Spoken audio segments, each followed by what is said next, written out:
Right, good evening everybody. Let's call the meeting to order. Mobile phones off, please. No members of public present. I will dispense with the ordinary announcements. However, I will say good evening to members who may be following us on YouTube. I'm Councillor Ian Edwards, Leader of the Council and Chairman of Cabinet. We'll turn straight to the agenda, please. Mark, agenda item 1, apologies. Thank you. We have apologies from Councillor Lavery, and also the Chief Executive has given his as well. Thank you very much. Item 2, declarations of interest. Are there any additional declarations, colleagues? Thank you. To approve the minutes, item 3 of the last meeting, Cabinet published on pages 1 to 12. Are they agreed? Agreed. Agenda item 4 is confirm that there are items of business both in the public, part 1, and the private, part 2, and we will break the YouTube link at the end of part 1. And I'm also advising that under agenda item 14, I am taking 2 late Cabinet reports, both in part 2, relating to the acquisition of property. And we turn please to agenda item 5, Select Committee review the Council's consultation arrangements. Councillor Mills. Thank you, Leader. I move the recommendations which are on the bottom of page 13 and over on page 14. And it's unfortunate that the Select Committee Chairman is unable to join us tonight, but I would like to convey to him and to his Select Committee Cabinet's thanks for the work which they have undertaken in respect of this report, which has, as always, been helpful in terms of coming up with a way forward as set out in the recommendations. Consultation is an important part of local government activities, and it is difficult to sometimes balance how you ensure that you get good feedback from the right range of people in your community, rather than those who are just particularly good at knowing what's going on and making representations. And I think that's the challenge for us as a local authority, to try and ensure that the feedback that we get is as wide and as deep as possible, rather than just selected in 1 or 2 areas. So this is a piece of work that needs to be introduced more into the culture of the organisation, and with the hope that we will actually get more benefit out of it. And indeed, consultation can be worthwhile, because the recent consultation in respect of the Uxbridge Library has indeed shown to be very useful, because it has come forward with ideas that weren't originally part of the thinking, but have turned out to be very concrete and sensible ideas that are now being incorporated in what will be a considerable improvement of that facility for the borough, and achieving the cost reduction, as well as continuing to provide that important service. So with that, Leader, I move. Thank you. Colleagues, recommendations agreed? Agreed. Cool. Agenda item 6, the local flood risk management strategy. In the absence of Councillor Lavery, I will introduce this item. It is what it says on the tin. It is our local flood risk management strategy. It's a requirement of law, the Flood and Water Management Act 2010, for us to publish a strategy. This was subject to consultation between the 22nd of January and the 24th of March, and the feedback through consultation has been incorporated into the proposed strategy. It's intended that this becomes a living document, by which is meant it is hosted on the website and broken down into accessible chapters, so that the public can dip into those elements of the strategy that are of interest to them. For example, a resident who may wish to gain guidance on what they can do to improve their resilience to flooding can abstract that information without having to go to a paper document somewhere else. The strategy as proposed is set out in Appendix A. It consists of 7 sections, and those are itemised on page 36. Comment continues to be received from residents, and it is understandable, because there are some 30,000 residents whose properties are currently at risk of flooding. But it's important to say that this strategy is separate from the risk register that we are obliged to keep, and therefore the strategy is not incomplete in that it does not include that risk register. Colleagues, I move the recommendations, which is quite simply that we consider the consultation responses and approve the adoption of the risk management strategy as Appendix A. Is that recommendation agreed? Agreed. Thank you. Agenda item 7, update to the corporate complaints policy. Councillor Mills. Thank you, Leader. Again, I move the recommendations on page 41.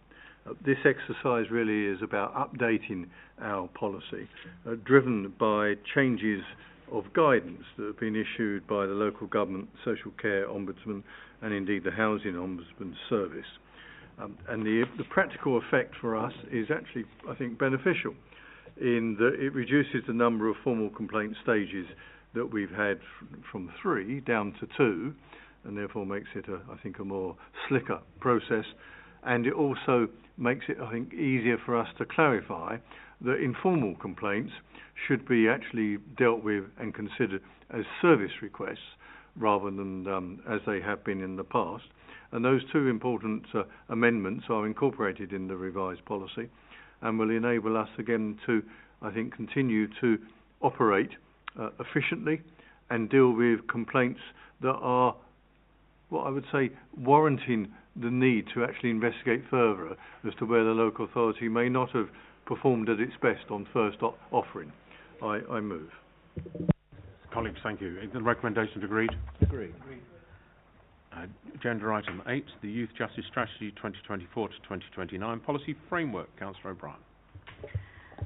Thank you, Leader. So, as you have just said, the Youth Justice Service Strategy 2024-2029, the recommendation is on at the bottom of page 51, that the Cabinet agrees the draft Youth Justice Service Strategy 24 to 2029 for public consultation as a policy framework document. Therefore, tonight the report seeks approval to commence a 6-week formal public consultation, which will start on the 1st of July 2024 until the 11th of August 2024. This will also include feedback from the selection committee.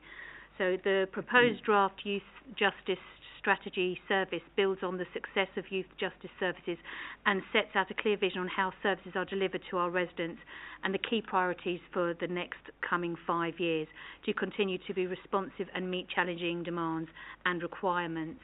I'll just read out the vision for the Youth Justice Strategy Service is that we are committed to taking a child-first approach to understanding the challenges faced by children and families, including social deprivation, discrimination, trauma, unmet health needs, and will actively empower children and families to improve outcomes by providing opportunities for every child to succeed. We take a justice for all approach by supporting victims, protecting the public, and engaging our communities to divert children from entering the criminal justice system. There are 5 priorities that have been set out. First, very self-explanatory: prevention and early intervention. This is the key to most of the social issues that we are actually experiencing in the 21st century, and obviously probably in previous centuries too. The overrepresentation and disproportionality, which is crucial for ensuring fairness to our children and young people. The priority is also a child-centred practice.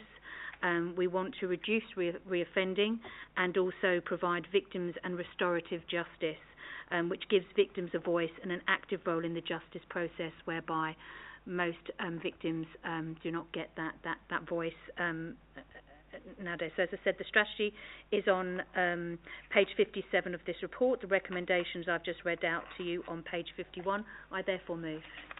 Thank you. Colleagues, is it agreed to commence the formal public consultation on this document? Agreed. Thank you. Agenda item 9, which is the budget outturn 2023-2024. Councillor Goddard. Thank you, Leader. This report, which is set out on pages 83 to 126 of the pack, deals with the Council's outturn results for the financial year ended 31st of March 2024. Whilst the headline General Fund revenue account reports an underspend of £2,000 against budget, it must be recognised that demand and inflation-led pressures have made it necessary for us to absorb extra cost pressures and income shortfalls, which have totalled £9.9 million and these have been set against earmarked reserves, and these were as reported in earlier months. The continuing demand increases for homelessness support, looked after children, adult social care and asylum provision have been key factors, as has reduced planning fee income. However, in finalising the year-end results, further overspends against budget have been identified. These additional pressures have arisen from a further increased demand for adult social care placements, yet greater provision of homelessness support, and reduced income as a result of an unexpected reduced rebate from the West London Waste Authority. These items amount to £1.8 million and have been further absorbed within earmarked reserves, which now stand at £8.3 million at the 31st of March 2024. However, the surplus on our collection fund has increased by £135,000 to £4.2 million, and we will recognise 3.7 million of this benefit in the current 24-25 financial year. In aggregate, general balances and earmarked reserves amount to £35.2 million at the end of the 23-24 financial year. In addition to reserves, we're carrying £8 million in hitherto unutilised capital receipts. Our existing programme of savings for 23-24 amounted to £22.8 million, and £20.1 million of this has either been fully delivered or is in the throes of being delivered as we speak. The remaining £2.7 million largely represents income shortfalls, and we are currently investigating alternative options in order to ensure a full delivery of the savings target of £22.8 million. General Fund capital expenditure for the financial year indicates an underspend of £64.8 million, with actual expenditure amounting to £66.1 million. My decisions on rephasing into the current financial year remain to be made, but I do expect that the vast majority of this underspend will in fact be rephased into 24-25. The overall impact of inflation and ever-increasing demand for housing and social care against a backdrop of stagnant central government funding continues to place local authorities throughout the nation under pressure, and Hillingdon is no exception to this. In particular, it should be recognised that whilst the Consumer Price Index has returned to the Bank of England target level of 2%, what this fails to recognise is that the national minimum wage has increased by an average of 10% per annum over the last 3 years, and this of course has a material impact on social care costs. However, we have yet to implement our plans derived from the zero-based budgeting process, and I do anticipate that this will drive a significant recalibration of our cost base, which will therefore enable us to continue to absorb these pressures. Furthermore, unlike many authorities, our levels of third-party debt are modest and under control and will remain so. The Council is continuing its dialogue with the Department for Education as to the ring-fence deficit position on the dedicated schools grant. And pending a resolution to these discussions, the DfE has suspended the safety valve agreement. This suspension and a reappraisal of legacy EHCPs currently in force has identified an adverse variance to the high needs block of £10.5 million. This increases the deficit on the dedicated schools grant to £47.5 million, and once again I must remind colleagues that there is a statutory instrument in force which has the effect of ring-fencing this deficit. The housing revenue account has been finalised on budget at the 31st of March 2024. Housing revenue account capital expenditure for the year amounted to £61.2 million, which is an underspend against budget of £23.3 million, the vast majority of which will, subject to my review, be rephased into the current financial year. I therefore move Recommendation 1 to the report as set out on page 84. Recommendation 2 is detailed in Part B, which is set out on pages 122 to 123. This comprises 6 financially oriented recommendations, itemised A to F, all of which are self-explanatory. I therefore move these recommendations. Thank you, Leader. Thank you very much, Councillor Goddard, and thank you to the finance team for their work throughout the previous year and their ongoing work in very challenging circumstance.